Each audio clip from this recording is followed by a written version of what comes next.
All right, let's rock the boat. So I'm also dancing your part. Here's the first thing that I want. We talked about basic understanding of energy. So everything that you're doing is correct in terms of motion and directions. But I do need you to start engaging. And frankly, when you're practicing at home, you can practice one movement at a time and slow it down. What will probably happen is you will start recognizing how your body connects with your arms and with your legs. So every single aspect of the movement could change in terms of, I guess, how fluid it is, how much speed you're using, if you're trying to do a circular action or more of a linear and vertical. You will hopefully start feeling and recognizing a little better of what you're doing. So it's never really about moving arms. That's kind of the easiest thing.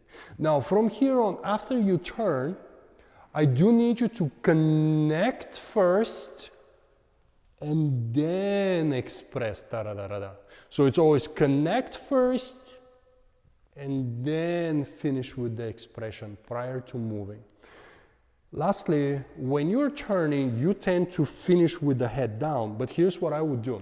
I would turn and then I would drop, meaning I'm not mixing actions.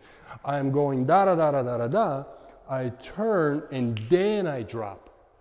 Or then I drop my head, or then I squeeze the shoulder blades, so whatever you create must happen after. It is not while I'm turning, my head is down. Right. Makes sense, right, Robin? Yeah. Fabulous. Now from here, we talked about diagonals. But diagonals forward, meaning from here, I'm trying to get straight forward. Well, Alex will be there, obviously. So I'm trying to get there. In your case, you're adding too sharp of a rotation, so although your turns, your rotations are getting better, they're also kind of turning in one spot. Where I truly want you to change the amount of rotation you're creating and aiming for a little more forward. Same actions, nothing wrong at this point. I like it. Now don't move. Let's do it together, nice and slow. I'll lead you with the arms so you can see it in the video. Go. That's enough. That's enough. That's enough. And you can see that you're kind of progressing. That's very important. Good. Now from here on, we talked about the turn. And here's what we said for the turn. Was it the right foot first, my love? Okay, great. So we said 1, 2, 3, 4, 5. Now, if you focus on my left arm, the only thing that I do is I kind of bring the left arm up. So this way, Alex can scooch underneath and close with his arm. And then everything else that you're doing is fine, like no issues there. Once you start moving forward, I really need you to commence that step with a little more space between your feet. So when you're taking the steps, they don't have to be small, so I can turn. A little more space between your feet, space, space. We kind of said the same thing when we were dancing Bella. We had a very similar conversation where what I said was, when you're attacking, especially in the very first steps of yours, initially you probably remember they were kind of compressed and small. And what I said then was start open, a little more assertiveness in the step. Next, when you're dropping, you always drop with me. We just need to be connected prior to a drop. We talked about your straight line, and one thing that I said, first of all, I think you looked great, but as a reminder, I want to make sure everything is well engaged, because you have to have a relatively straight line versus parts of the body, obviously, looking distorted. Now, when you start moving forward, in order for us to sort of use the whole room, we said space between the steps, relatively short their length, then you turn. Once again, this step number 3 is actually with a space before you close. And lastly, right foot still has to create some space there, right? So your base ideally will be here. That's of course based on my height, but you should portray the same idea. Space, so it's not this, it's more of I stretch the leg to move. and this is where I am. Yes, that's already better. When you start dancing the telemarks, that's the left and the feet together.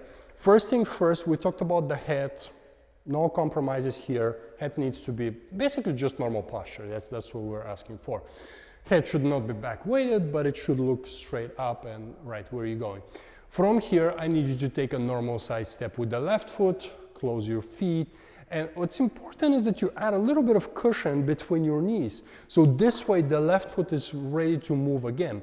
If you end up hyper locking your knees, it is impossible to change your, I mean, it's so difficult, honestly. And there's almost a waste of, oh, wait, now let me change my weight and then move again. Good. Now, the next thing, we didn't really get to talk much about the ta-ta-ra-ta-ta. What I said, however, yesterday during our practice session was avoiding sways. That was one of the things I talked about. I did talk about upper body rotating the opposite direction of our legs. With that being said, if I'm about to kick to the left, my upper body twists gently to the right. So this is what's happening. Twist away, twist away. If you don't do it, it's also not incorrect. This is better, I think. And you can see that I'm more or less kind of twisting, but I don't mind squareness as well. You good? Let's do a nice and slow. Like this? Yes, and then away. You good? And then crisscross. Quick, quick. One. Now left foot free. Left foot to the right, body to the left. Left foot to the left, body to the right. And then crisscross. And then open. When we start, this is the name of this figure, it's called Seller Chassé. What we do is, we also said that we don't do this. If you're adding a little bit of sway, that should be the opposite direction of the movement because it counterbalances the leg work. So the lower part, I've never skied in my life, but I've heard that I may not be terrible if I end up skiing. So the lower part and the upper part always counterbalance. They don't go together because you will be falling off your feet. Same thing here. When I start doing my ronde, do you see how my upper body is slightly to my left? Because I'm sending my leg there. You see what I do right now? Is the same concept. What we will typically teach little kids, we will ask them to lift their left foot and to counterbalance with the opposite arm and so forth. That's pretty much what we'll teach them. Just for a balance, and obviously we're gonna make it as a game and all that stuff. You know, and then in the end we'll give them a, you know, a chocolate and whatever to make sure that our lesson was successful. Good? Yeah, well, please. I think I did make a mistake. When we do that turn, it's actually you're starting with your left, not right. It's not gonna change. Yeah, yeah, nothing changes though. 1, 2, 3, 4, 5. On the on a step number 6, you close your feet and nothing changes. Yeah. Head up, energy. Please look up and know where you're going. So the next stage in your journey with this choreography is to add a little more purpose in your arms. So we get it. Okay. Slow down. I sort of said it in the very beginning, and understand. Here's how my fingers are moving. Here's what I'm trying to do. Understand why you're doing what you're doing. You can always go back to what you're doing, but that's not the point. Purpose. Where am I going? What's the purpose of the movement? Well, it's to get to him. So I cannot dance in one place. What's the purpose of me lifting the left arm? So he can wrap around. So there's always, what's the purpose of taking bigger steps so you can fulfill the music and the floor? What's the purpose of softening the knees? Well, so I can change weight. What's the purpose of the upper body rotating so it counterbalances my legs? Good. I feel like you have material for the week.